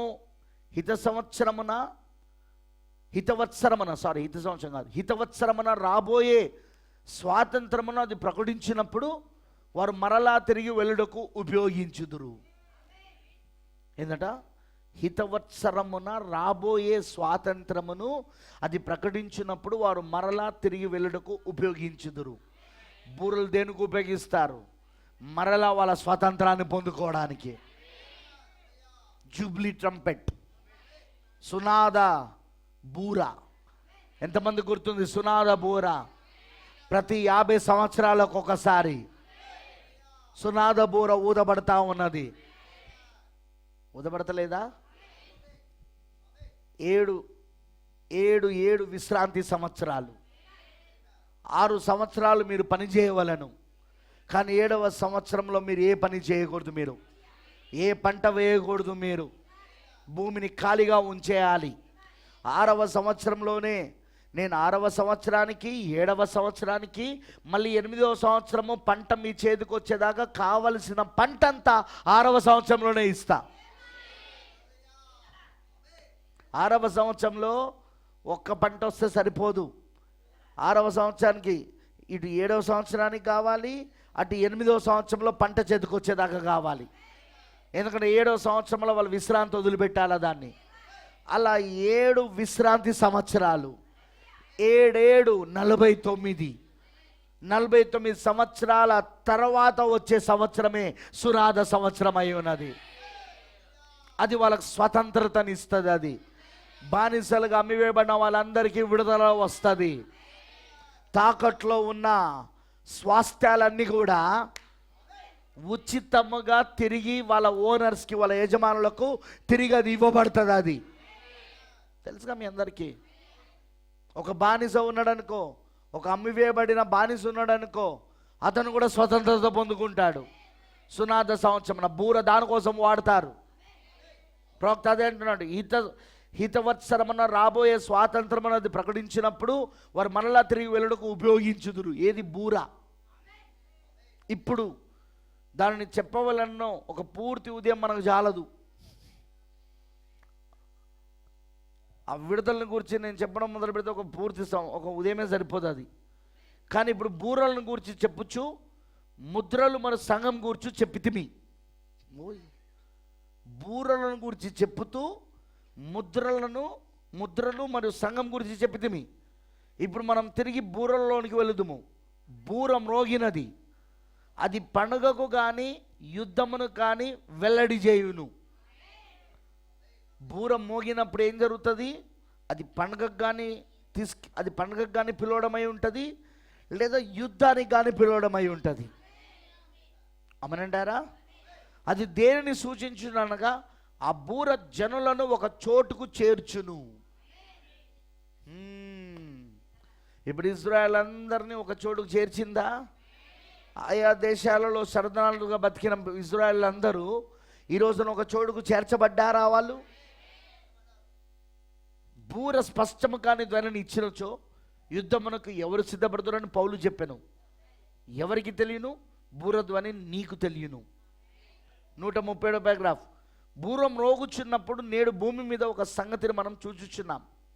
ఎక్కడో ఒక గొప్ప శ్రమ ఉన్నది, అందరూ దానిని ఎరుగుదురు, ప్రతి వారు ఉద్రిక్తులవుచున్నారు. సర్వ ప్రపంచం ఉద్రిక్త స్థితిలోనే ఉన్నది. ఏదో పొరపాటు ఉన్నదని మనం ఎరుగుదుము. పెంటగాన్ తదితర చోట ఏదో పొరపాటు జరుగుతున్నదని మనకు తెలియను. ఎందుకు? బూర మోగుతున్నాయి కాబట్టి. బూర ఏం చేస్తుంది? రాజకీయ గందరగోళాన్ని తీసుకొస్తుంది. పొలిటికల్ డిస్టర్బెన్సెస్, ప్రపంచ దేశాలలోని పొలిటికల్ డిస్టర్బెన్సెస్ తీసుకొస్తుంది. అందుకే ప్రవక్త అంటున్నాడు ఎక్కడో ఒక గొప్ప శ్రమ ఉన్నదని మనకు తెలుస్తుంది. భూమి మీద బూర మోగినప్పుడు నేడు భూమి మీద ఒక సంగతిని మనం చూస్తున్నాం. ఎక్కడో ఒక గొప్ప శ్రమ ఉన్నది, అందరూ దానిని ఎరుగుదురు, ప్రతి వారు ఉద్రిక్తుల కూర్చున్నారు. దేశాలన్నీ ఉద్రిక్తంగా లేవా? ఇప్పుడు భారతదేశం ఏమైనా ప్రశాంతంగా ఉందా? చెప్పండి నాకు. ఏ దేశమైనా ప్రశాంతంగా ఉందా? అన్ని దేశాలు ఇప్పుడు ఉద్రిక్తలమై ఉన్నాయి. అవి సర్వ ప్రపంచం ఉద్రిక్త స్థితిలో ఉన్నది. ఎందుకు? బూరలు ఊదబడతాయి. ఇప్పుడు పాయింట్ అర్థమైంది నన్ను చెప్పింది. ఈ లవదిక సంకాలంలో 7వ సంకాలంలో బూరలు ఊదబడుతున్నాయి. ఏదో పొరపాటు ఉన్నదని మనం ఎరుగుతుము. పెంటగాన్ అంటే అమెరికా తదితర చోట ఏదో పొరపాటు జరుగుతున్నదని మనకు తెలియను. 138వ పారాగ్రాఫ్. ఇప్పుడు బూర ఏ ధ్వనిని వినిపించినదో నువ్వు తెలుసుకున్నట్టుకు సంగీతపు కాగితములను చూడవలెను. అంతే చాలు, అదొక గొప్ప సంగీత బాణి. మీకు తెలుసు కదా, బూర ఊదినప్పుడు అక్కడ సంగీతం కాగితాలు ఉంటాయి. దాని ప్రకారముగానే వాళ్ళు బూర ఊదుతారు. వాళ్ళు వింటున్నారా? అదొక గొప్ప సంగీత బాణి. చూడండి, గ్రంథము రాసిన వాడు సమకూర్చెను, మరి దర్శకుడు అతడి ఆత్మతోనే ఉండవలెను. అతడు లేని ఎడల అతడు తప్పు బాణి ఇచ్చును, అప్పుడదంతయు పాడగును. ఆయన ఇప్పుడు దేని గురించి మాట్లాడుతున్నాడంటే, ఇది నేను తర్వాత చెప్తాను. ఇదివరకు చెప్పాను మెసేజ్లో, నేను మళ్ళా తర్వాత చెప్తాను. ఎవరైతే దాన్ని రచించాడో ఆ సంగీతం, ఆ పాట యొక్క సంగీతాన్ని, ఆ సంగీతం రచించిన వాని ఆత్మ వాయిస్తున్న వారిలో ఉండాలి. అంతేకాకుండా దర్శకుడు ఉంటాడు కదా, ఏది ఆ సంగీతం యొక్క వాయించే వాళ్ళకు చూపిస్తూ ఉంటాడు దర్శకుడు. ఇతను ఊపే దాన్ని బట్టే అక్కడ వాళ్ళు వాయిస్తూ ఉంటారు. ఈ దర్శకుడు కూడా ఆ సంగీతం రాసిన వాని ఆత్మతో ఉండాలి. వాయించేవారు కూడా ఆ సంగీతము ఎవరైతే రాశారో ఆ కాగితాల పైన ఆ ఆత్మ కలిగి ఉండాలి. అర్థమైందా? ప్రవక్త అంటున్నాడు, మరి దర్శకుడు కూడా అతన్ని ఆత్మతో ఉండవలేను. ఏది అక్కడ ఉండి నడిపిస్తూ ఉంటాడు చూడు దర్శకుడు అంటే తెలుసు కదా, డైరెక్టర్ అక్కడ నుండి నడిపిస్తూ ఉంటాడు కదా. వాయించే వాళ్ళు ఉంటారు, ఇక్కడ నడిపిస్తున్న వాడు ఉంటాడు దర్శకుడు, మరియు రాసిన వాడు ఉంటాడు. ఇప్పుడు రాసిన వాని ఆత్మ దర్శకుడికి ఉండాలి, అదేవిధంగా వాయిస్తున్న వారికి కూడా ఉండాలి. హల్లెలూయా. అప్పుడే ఆ సింఫోనీ, ఆ సంగీతం సరిగ్గా ఆ కాగితాలపైన రాయబడిన ప్రకారముగా వెళ్తుంది. అక్కడ కొన్నిసార్లు కేసు సీరియస్గా ఉందనుకో, అంటే అక్కడ వస్తున్న నాటకంలో ఒక సీన్ సీరియస్గా ఉందనుకో, ఇక్కడ వీళ్ళ యొక్క సంగీతం బాని మారిపోతా ఉంటుంది. కొన్నిసార్లు అది స్లో అవుతుంది, సంగీతం స్లోగా వినబడతా ఉంటుంది. సీన్ ప్రకారంగా, ఆ నాటకంలోని సీన్ ప్రకారంగా. కొన్నిసార్లు ఫాస్ట్ అవుతుంది, దాని డ్రమ్ బీట్ ఫాస్ట్గా ఉంటుంది. ఎందుకు? అక్కడ సంగీతంలో, అక్కడ ఆ సంగీతంలో మార్పు ఎందుకు వస్తూ ఉన్నది? అక్కడ సీన్ ప్రకారముగా. ప్రవక్త అంటున్నాడు, దర్శకుడు కూడా అతడి ఆత్మతోనే ఉండేవాళ్ళని, అతడు లేని ఎడల అతడు తప్పు బాని ఇచ్చును, అప్పటిదంతయు పాడగును. నేడు అదే జరుగుచున్నది. సమకూర్చువాని ఆత్మలో లేని ఎందరో దర్శకులు మనకున్నారు. ఎవరు? పాస్టర్లు, సేవకులు. సమకూర్చువాని, ఆ సంగీతాన్ని రాసిన వాడు, ఈ గ్రంథం ఇదే, ఆ కాగితం, ఈ గ్రంథం ఇది సంగీతం. దీన్ని రాసిన వాని ఆత్మ దర్శకుడు కలిగి ఉండాలా. మీకు అర్థమవుతుందని అన్నది? ఆమేన్. సమకూర్చువాని ఆత్మలో లేని ఎందరో దర్శకులు మనకున్నారు. వారు తమ శాఖ మాటను మంచిది, మేము దానిని నమ్ముచున్నామని అందురు. బాబా, నీవు చెప్పేది కాదు కానీ బైబుల్ చెప్పినది సరి. నీవు చెప్పినది సరి కాదు కానీ బైబుల్ చెప్తున్నదే సరి అయినది. ఇక్కడ మన ముందున్న సంగీత కాగితంలో ఉన్న ప్రకారముగా దాన్ని వాయించవలెను. అప్పుడు దేవుని ఒక గొప్ప నాదం సరిగా వినబడును. మనం జీవించుచున్న ఈ గడిలో మనం ఎక్కడ నిలబడి ఉన్నామో మన స్థానమును మనము చూడగలము. 142 పారాగ్రాఫ్. ఇప్పుడు గమనించండి, జనులను ఒకటిగా ప్రోగు చేయుటకు బూరము రోగును. ఇప్పుడు 7 బూరలు ఎందుకు? జనులందరినీ ఒకటిగా చేర్చడానికి. ఎక్కడికి? వాగ్దాన దేశానికి. ఇప్పుడు తీసుకొచ్చిందా వాళ్ళని అక్కడికి? ప్రవక్త అంటాడు, అక్కడ వాళ్ళకు మోగిన బూరలు వాళ్ళను ఒకటి దేశంగా చేర్చింది. వాళ్ళను వాగ్దాన దేశంలోనికి, వాళ్ళ పితల స్వాస్థ్యంలోని తీసుకొస్తే, ఇక్కడ 7వ దూత బూర వధువుని, అన్ని జనుల్లో ఉన్న పెళ్లి కుమార్తెను వాగ్దాన దేశమైన అపోస్తలకార్యం 2:38 తీసుకొచ్చింది. అర్థమైన వాళ్ళందరూ రామ చెప్పండి. ఆ బూరలు కాదు మనకు, ఆ 7 బూరలు కాదు మనకు, అన్ని జనులకు, అది యూదులకు మాత్రమే. కానీ ఇక్కడ మరొక బూర ఊదబడుతున్నది. అన్ని జనులకు ఒక పక్షిరాజు ప్రవక్త పంపబడ్డాడు. మోషే ఏలియా ఆత్మ కలిగిన వాడు, మోషే ఏలియా పరిచర్య కలిగిన వాడు. మోషే పరిచర్య, ఏలియా పరిచర్య, 2 పరిచర్యలు ఆయనలో ఉన్నాయి. కరెక్టేనా? ఇప్పుడు ఆ బూర ఏం చేసింది? ఆ 7వ దూత బూర ఏం చేసింది? మనల్ని అందరినీ వాగ్దాన దేశానికి, అన్యజనులైన వాగ్దాన దేశం ఏంటిది? అపోస్తలకార్యం 2:38. అపోస్తలకార్యం 2:38కి తిరిగి తీసుకొచ్చింది ఈ రోజున. అమ్మనంటారా? ప్రవక్త అంటున్నాడు. ఇప్పుడు గమనించండి, జనులను ఒకటిగా ప్రోగు చేయుటకు బూర మ్రోగెను, ఏదో ఒక దాని కొరకే వారందరినీ ఒకటిగా కలుసుకున్నట్లు చెయ్యును. కొన్నిసార్లు అది యోసేపు వంటి ఒక ప్రముఖ వ్యక్తి రాకను చాటించును. ఎంతమంది తెలుసు? యోసేపు వస్తూ ఉంటే, యోసేపు కంటే ముందు ఒక బూర మోగుతుంటుంది అక్కడ. ఆ బూర మోగినప్పుడు యోసేపు వస్తున్నాడని అర్థం. వారు బూరం ఊదగా యోసేపు ప్రత్యక్షమాయెను. అది ఒక గొప్ప బూరం చిహ్నముగా ఉన్నది. మనం తర్వాత దాని గురించి మాట్లాడుకుందాం. ఎందుకంటే యోసేపు బూర వాళ్ళకు ఊదబడుతుంది కాబట్టి. ఎవరికి? ఇజ్రాయెల్లకు. ప్రైజ్ ది లార్డ్, హల్లెలూయా. యెషయాలో చెప్పినట్లు ఆ గొప్ప బూరను ఊదినప్పుడు మరి పతాకము ఎగిరివేయబడును. పిదప ఒక కాలం వచ్చును, గొప్ప బూర ఊదినప్పుడు మన దేశంలన్నీ యెరూషలేములో కూడుకొనును. 1000 ఏళ్ల పాలన ఆరంభమును, గొప్ప బూర మ్రోగును. ప్రవక్త అంటున్నాడు, ఒక్కొక్క బూర ఒక్కొక్క దాన్ని సూచిస్తుందని. ఇప్పుడు ఒక గొప్ప బూర ఊదబడినప్పుడు ఒక బూరను అది పతాకాన్ని ఎగిరివేస్తుంది, పతాకమును ఎగిరివేస్తుంది. తర్వాత ఒక కాలం వస్తుందట, అప్పుడు గొప్ప బూర ఊదబడినప్పుడు దేశములన్నీ, ప్రపంచంలో దేశాలన్నీ యెరూషలేములో కూడుకుంటాయి. 1000 ఏళ్ల పరిపాలన ప్రారంభమవుతుంది. అదొక బూర. ఆయన బూరను గూర్చి ఉన్న ప్రత్యక్షతను చెప్తున్నాడు ఆయన. అర్థమవుతుంది అన్నది. అంటే 1000 ఏళ్ల పరిపాలన ముందు ఒక బూర ఊదబడుతుంది, ఒక గొప్ప బూర ఊదబడుతుంది. ప్రైజ్ ది లార్డ్, హల్లెలూయా.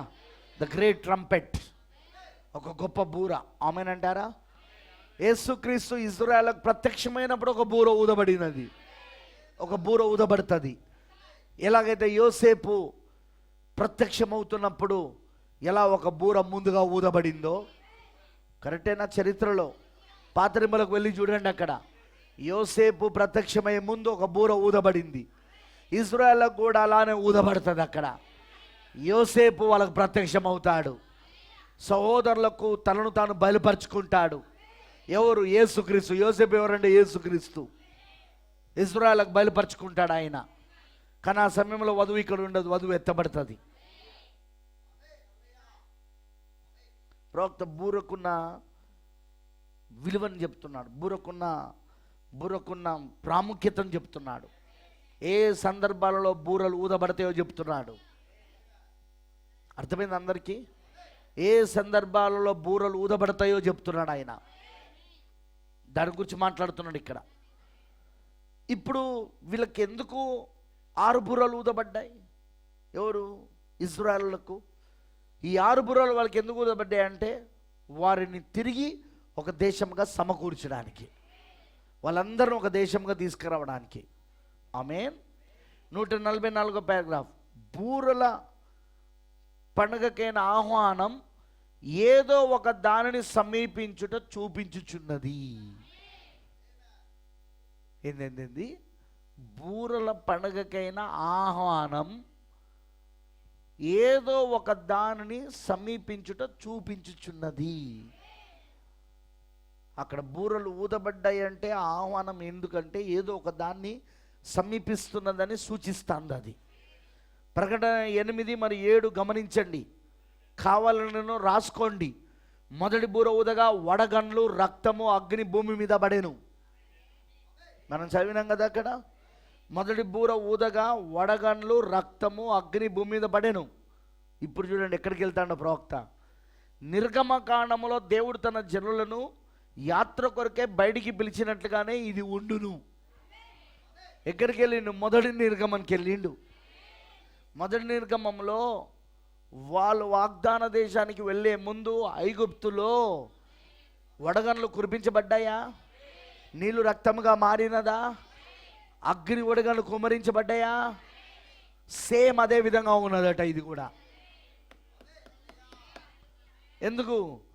ఇప్పుడు ఆ బూరలు, ఆ మొదటి 4 బూరలు ఇప్పుడు ఎందుకు ఊదబడుతున్నాయంటే వీళ్ళకు మొదటి నిర్గమంలో ఎలాగైతే బయలుదేరే ముందు అక్కడ తెగులు కుమరించబడ్డాయో సేమ్ ఇప్పుడు అదే జరుగుతుంది అంటున్నాడు ప్రవక్త. అక్కడ ఓన్లీ ఐగుప్తు దేశంలో జరిగింది, కానీ ఇది మొత్తం ప్రపంచవ్యాప్తంగా జరుగుతుంది. ఎందుకు? ఇశ్రాయేలు ఇప్పుడు ప్రపంచవ్యాప్తంగా ఉన్నారు కాబట్టి, అన్ని దేశాలలో ఉన్నారు కాబట్టి. ఓ దేవుడికి మహిమ. అర్థమైంది అందరికీ? నిర్గమకాండములో దేవుడు తన జనులను యాత్ర కొరకే బయటకు పిలిచినట్లుగానే ఇది ఉండును. అంటే మొదటి నిర్గమముతో ఆయన పోలుస్తున్నాడు వాళ్ళను, ఇప్పుడున్న ఇశ్రాయేలులను. కానీ మీకు విషయం తెలుసా బ్రదరు? ఒకసారి చూడిపో. మీకు విషయం తెలుసు, ఎవరో ఒకరు చూడిపోండి. అమ్మ అనుకోమ్మా. మీకు విషయం తెలుసా? మనం గమనిస్తే, ప్రియమైన పిల్లలారా, మనం గమనిస్తే మనం కూడా 3వ నిర్గమంలో ఉన్నాం. మనం లేమా? వినపడతలేదు నాకు. మనం ఇప్పుడు 3వ నిర్గమంలో లేమా? వినపడతలేదు నాకు. తృతీయ నిర్గమంలో లేమా? ప్రవక్త తృతీయ నిర్గమం బోధించాడా? 3వ నిర్గమం మనకు బోధించాడా ఆయన? చూసినావా? అటు ఇజ్రాయెల్లోకి ఒక నిర్గమం జరుగుతున్నది, ఇటు అన్యజనులైన మనకు ఒక నిర్గమం జరుగుతున్నది. ఎలాగైతే మొదటి నిర్గమంలో వాళ్ళు తెగులు కుమ్మరించబడి యాత్రకు బయలుదేరారో, ఇప్పుడు కూడా మొదటి 4 బూరలలో ప్రపంచవ్యాప్తంగా తెగులు కుమ్మరించబడి, అదే ఆ వడగంలో అవన్నీ కుమ్మరించబడి ఆ విధంగానే బయలుదేరుతున్నారు వీళ్ళు. ఇక్కడ 145 పారాగ్రాఫ్. ఇప్పుడు 7 బూరలు ఈ కాలమునకు మరియు సంగమునకు చెందపోవుటకు కారణం, ఇది ఇజ్రాయెల్కు మాత్రమే వర్తించుటే. ఎగ్జాక్ట్లీ ఈ 7 బూరలు మనకైతే కావు, అవి ఈ కాలమునకు మరి ఈ సంగమునకు చెందవవి. అవి మనకు కావవి, వాళ్ళకవి. కానీ వాళ్ళకి ఏదైతే జరుగుతున్నదో ఛాయగా ఇక్కడ మనకు జరుగుతూ ఉన్నది, నీడగా మనకి ఇక్కడ జరుగుతూ ఉన్నది. మనకు జరిగేది అక్కడ వాళ్ళకు ఛాయగా ఉంది, వాళ్ళకు జరిగేది మనకి ఇక్కడ ఛాయగా ఉన్నది. Types and anti types. ఇప్పుడు ఈ 7 బుర్రలు ఈ కాలమునకు మనం ఈ సంగమునకు చెందకపోవడం కారణం, అది ఇజ్రాయెల్కి మాత్రమే వర్తించుటాయి. జనులను ప్రోగు చేయటకు అది ఊదబడినది. ఇక్కడ ఒకే ఒక సారూప్యం ఉన్నది. మరి ఇప్పుడు కొద్ది నిమిషాల్లో దాన్ని మీకు నేను చెప్పేదను.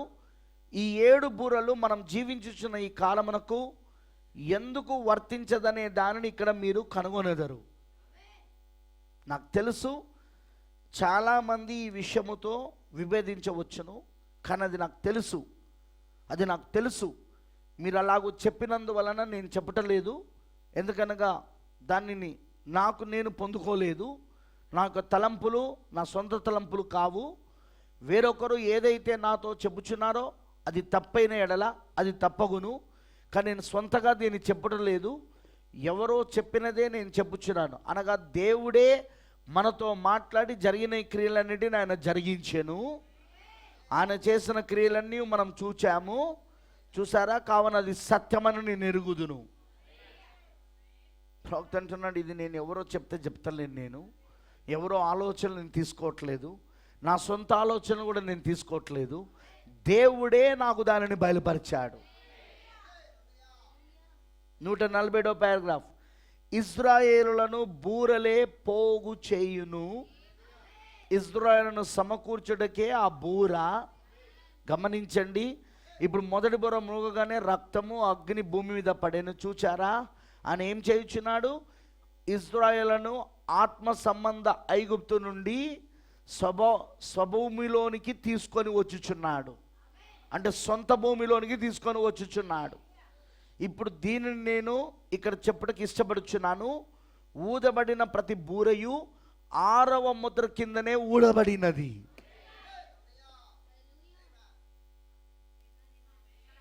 బూరలన్నీ ఏ కాలం ఏ ముద్ర కింద ఊదబడ్డాయి? వినబడతలేదు నాకు. సో ఇప్పుడు 6 బూరలు ఊదబడినంటే ఇప్పుడు 6వ ముద్ర జరుగుతున్నదా? చాలా విచిత్రంగా లేదు? అటు 6వ ముద్ర జరుగుతున్నది ఇప్పుడు. ఎందుకంటే బూరలన్నీ దేని కింద ఊదబడుతున్నాయి? 6వ ముద్ర కింద. 6వ ముద్ర ప్రకారముగా ఇప్పుడు ఏం జరుగుతూ ఉన్నది? ఇప్పుడు 6 బూరలు ఊదబడ్డాయి అక్కడ. బూరలన్నీ 6వ బూర కింద ఊదబడుతున్నాయి. కానీ ఆ బూరలలో 6 బూరలే ఇప్పటిదాకా ఊదబడ్డాయి. ఎందుకంటే 5వ బూర మొదటి ప్రపంచ యుద్ధము, 6వ బూర 2వ అయ్యో 2వ ప్రపంచ యుద్ధము, 7వ బూర 3వ అయ్యో 3వ ప్రపంచ యుద్ధం. అది ఇంకా జరగలేదు. అది ప్రస్తుతం 6 బూరలే ఊదబడ్డాయి. ఈ బూరలు వాళ్ళను ఈ 6 బూరలు ఊదబడినప్పుడు ఏం జరిగింది? ఇది ఇజ్రాయేలులను తిరిగి వారి యొక్క స్వదేశానికి, వారి పితరుల స్వాస్థ్యానికి తీసుకెళ్ళింది. వాళ్ళని ఇప్పుడు పోగు చేసింది అక్కడ. ఇక్కడ దాకా అందరికి అర్థమైందా? ఎందుకంటే నేను ఇక్కడ ముగిస్తాను. నేను ఇక్కడ దీన్ని మధ్యాహ్నం కంటిన్యూ చేస్తాను. బూరలన్నీ ఏ కాలంలో ఊదబడుతున్నాయి? మరలా చెప్పండి. 6వ ముద్ర. ఇప్పుడు మన కాలమే కాదు, 7వ సంకాలమేగా. 7వ సంకాలంలోనే కదా బూరలు ఊదబడుతున్నాయి. 6 బూరలు ఇప్పటికే ఊదబడ్డాయి. ఇజ్రాయెల్ ఇప్పుడు ఒక దేశంగా అక్కడ పోగు చేయబడ్డారు. కింద అంటాడు, వాళ్ళు ఎందుకు పోగు చేయబడ్డారు అక్కడ? వాళ్ళు ఎందుకు సమకూర్చబడ్డారు అక్కడ? ప్రాయశ్చిత పండుగ కోసం. వింటున్నారా? ప్రాయశ్చిత పండుగ వాళ్ళకి ఇప్పుడు జరగాల వాళ్ళకు. కానీ అది వాళ్ళకు జరిగే ముందు ఇక్కడ యాంటీ టైప్లో, అనగా ఛాయలో, నీడలో, లేదా నిజ రూపంలో, యాంటీ టైప్లో ఇక్కడ ఆత్మీయ ఇస్రాయేలైన మనకు ఇప్పుడు ఏం చేస్తుందంటే మనల్ని ఇప్పుడు అపోస్తల బోధలోనికి సమకూరుస్తూ ఉన్నది. ఆ బూరలు వాళ్ళకే అవి. కానీ ఇక్కడ మనకు ఒక 7వ దూత బూర ఉన్నాడు. ఆ బూర కాదు అది, ఆ 7 బూరలలో బూర కాదు ఇది. ఇది అన్యజనులకు పంపబడిన పక్షిరాజు ప్రవక్త. ఈయన ఎవరు అంటే అన్యజనులకు పంపబడిన పక్షిరాజు ప్రవక్త. మరి ఈయన బూరలో ఏం కలవబోతున్నది? ఇప్పుడు ఈయన బూర 7వ ముద్ర కింద ఉన్న బూర. దేని కింద? 7వ ముద్ర కింద ఉన్న బూర ఈయన. అందుకే ప్రవక్త ఏమంటాడంటే, అటు భౌతిక ఇజ్రాయేళ్లకు 7వ బూర ఊదబడుతున్నప్పుడు ఇక్కడ అన్యజనులైన వధువుకి 7వ ముద్ర జరుగుతూ ఉన్నది. సో 7వ ముద్రలో 7వ బూర ఊదబడుతున్నది అన్యజనుల కోసం. ఇది ఆ 7 బూరల్లోని బూర కాదు, మళ్ళీ చెప్తున్నా. ఆ 7వ బూర వాళ్ళకు ఊదబడుతుంది. అది ప్రపంచ యుద్ధం. అది వాళ్ళను ప్రాయశ్చిత పండుగలోనికి తీసుకెళ్ళబోతున్నది. కానీ ఇక్కడ అన్యజనుల కోసం పంపబడిన 7వ దూత, పక్షిరాజు ప్రవక్త, 7వ దూత తాను బూర ఊదినప్పుడు మనమందరం ఇప్పుడు అపోస్తల బోధ దగ్గరికి, అపోస్తల బోధలోనికి మనం తిరిగి సమకూర్చబడి ప్రాయశ్చిత పండుగలోనికి వెళ్తానా మనం ఇప్పుడు. ఇది 7వ ముద్ర కింద మనకు జరుగుతూ ఉన్నది. 7వ దూత బూర యొక్క, 7వ దూత అన్యజనులకు పంపబడిన 7వ దూత యొక్క బూరలో 7వ ముద్రలో జరుగుతుంది ఇది. వాళ్ళకు ప్రాయశ్చిత పండుగ 7వ బూర కింద, వాళ్ళకు ప్రాయశ్చిత పండుగ వాళ్ళకు జరగబోతున్నది. వాళ్ళకు 2 ప్రవక్తలు రాబోతున్నారు, 2 పక్షిరాజు ప్రవక్తలు యూదులకు. వింటున్నారా? ఒకరు మోషే, ఇంకొకరు ఏలియా. ఇక్కడనో మనకు ఒక ప్రవక్తనే మోషే, ఏలియా, 2 పరిచర్యలు జరిగిన ప్రవక్త. అన్యజనులైన మనకు మోషే, ఏలియా 2 పరిచర్యలు జరిగిన ఈయన లోపట. అక్కడ వాళ్ళకు నిర్గమం జరిగింది భౌతిక ఇజ్రాయేళ్లకు, ఇటు ఆత్మీయ ఇజ్రాయేల్ మనకు నిర్గమం జరిగింది. మనము సంఘశాఖలని ఐగుప్తు నుండి బయటికి తీసుకురాబడ్డాం. ఎక్కడ తీసుకోబడ్డాం? మన వాగ్దాన దేశం, అన్యజనులకు ఇవ్వబడిన వాగ్దాన దేశం. మళ్ళీ ఆది అపోస్తల బోధ, మళ్ళీ ఆది అపోస్తల కాలం, మళ్ళీ అపోస్తలం 2:38 తిరిగి అక్కడ తీసుకొని రాబడ్డాం. ఈ రోజున వాళ్ళు భౌతిక దేశం, కరెక్టేనా? వాళ్ళు ఇప్పుడు ప్రపంచంలో ఉన్న దేశాలన్నిటి నుండి వాళ్ళ నిర్గమంలో భౌతిక దేశం, వాగ్దాన దేశం, ఇజ్రాయెల్కి ఇవ్వబడిన వాళ్ళ పితరుల స్వాస్థ్యం, వాగ్దాన దేశం, అబ్రహాము సంతానానికి వాగ్దానం చేయబడిన వాగ్దాన దేశంలో వాళ్ళు వెళ్ళారు. ఇప్పుడు వాళ్ళు, మీకు అర్థమైంది అందరికీ? అందుకే ప్రవక్త ఏమంటున్నాడంటే, ఈ బూరలు ఏవైతే ఉన్నాయో ప్రతి బూర 6వ ముద్రలో ఊదబడుతున్నాయి. 6వ ముద్ర కింద. ఇప్పుడు ఆ బూరలలో 6 బూరలు ఊదబడ్డాయి. అర్థమైందా? ఈ 6వ ముద్ర కింద ఊదబడినప్పుడు 6 బూరలలో అక్కడ బలిపీఠం కింద ఆత్మలు 5వ ముద్రలో కనబడుతున్నాయి అక్కడ. ఎందుకంటే మీకు చదివితా నేను. 5-6 బూరలు ఊదబడినప్పుడు అదిగో అక్కడ యూదులందరూ 6 మిలియన్ల యూదులు అక్కడ హతసాక్షులయ్యారు. 60 లక్షల మంది యూదులు 3వ వంతు వాళ్ళ జనాంగంలో చంపబడ్డారు. 3వ వంతు వాళ్ళ జనాంగంలో చంపబడ్డారు. వింటున్నారని అన్నారు. అప్పుడు హిట్లర్ ఉన్న టైంలో, హిట్లర్, ముసలోని, స్టాలిన్, ఐక్మెన్ ఉన్న సమయంలో, మొదటి 2 ప్రపంచ యుద్ధాల కాలంలో 3వ వంతు వాళ్ళు చంపబడ్డారు. థర్డ్ పార్ట్ 3వ వంతు 60 లక్షలు. 6 మిలియన్లు. వింటున్నారా?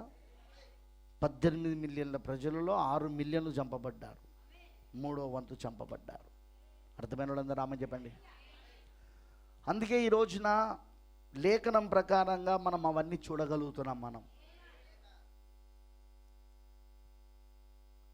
ఇప్పుడు ఇజ్రాయేలులే మనకు తాళం చెయ్యి, ఇజ్రాయేలులే మనకు గడియారం, ఇజ్రాయేలులే మనకు క్యాలెండర్.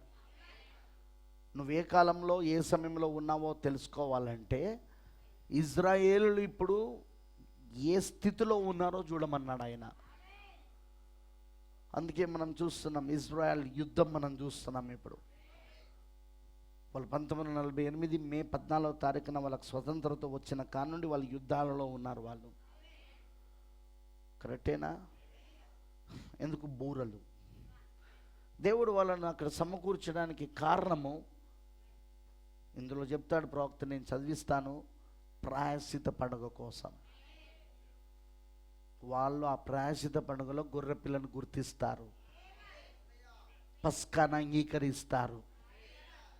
ఫస్ట్ పస్కాను త్రోసేశారుగా, కానీ ఇప్పుడు పస్కాను, పులియను రొట్టెల పండుగను మరియు ప్రథమ ఫలముల పండుగను అంగీకరిస్తారు. పెంతెకోస్తు పండుగ యొక్క అభిషేకం, అదే పరిశుద్ధాత్మ అభిషేకం వాళ్ళకి వస్తుంది మళ్ళీ. అది కూడా యూదులందరికీ కాదు, అందులో మళ్ళీ 1,44,000 మందికి మాత్రమే. అర్థమైంది అందరికీ? సో దీన్ని మనం ఇంకా మధ్యాహ్నం కంటిన్యూ చేద్దాం దేవుని చిత్తం అయితే. లెట్స్ ప్రే, ప్రార్థించుకుందాం.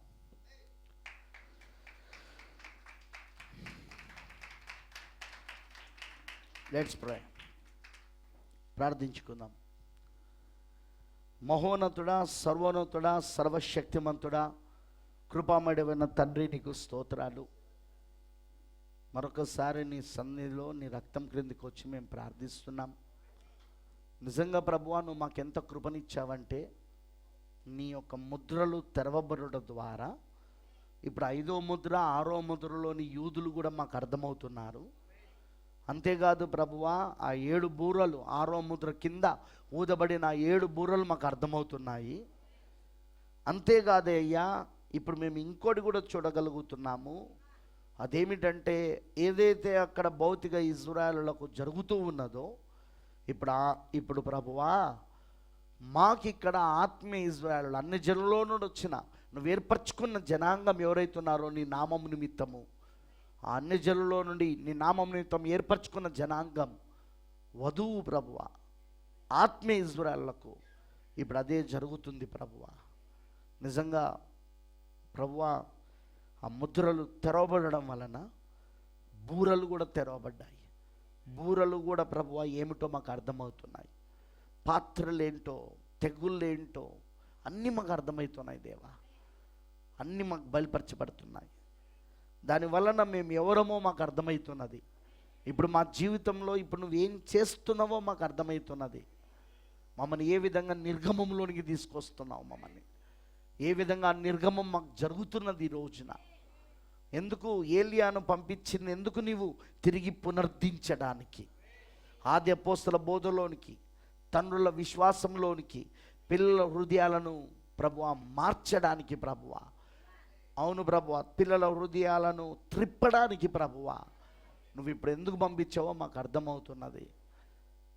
పక్షిరాజు ప్రవక్త విలియం బ్రెన్హామ్ని, ఏలియాని ఎందుకు పంపించావు, మోషేని ఎందుకు పంపించావు మాకు అర్థమవుతుందయ్యా. ఇవన్నీ కూడా ప్రభువా నీ పిల్లలకు అర్థమవునట్లుగా సహాయం చేయి. ఎంతమంది అయితే ఈ వాక్యం వింటారో వారు తప్పకుండా దీన్ని గ్రహించుదురుగాక, వీటిని పట్టుకుందురుగాక. నీకు పూర్తిగా మేము సమర్పించుకుంటూ యేసుక్రీస్తు నామములో ప్రార్థిస్తున్నాము. Amen, amen. God bless you all.